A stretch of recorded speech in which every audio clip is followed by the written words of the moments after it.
মাহমুদ বলেছেন 84,000 কোটি টাকা ঋণ খেলাপি। তখন অর্থের অপচয় হয় না। কোন মাননীয় সংসদ সদস্য যদি একটু সময় বেশি চায় তখন সময়ের অভাব হয়।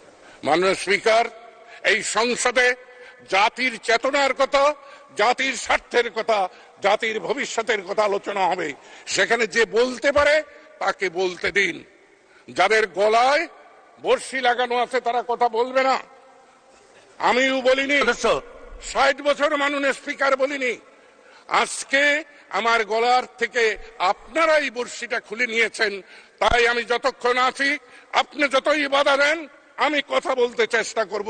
আবার আপনার আদেশ, আপনি যখন বন্ধ করে দেবেন লালবাতি, আমি বসে পড়ব।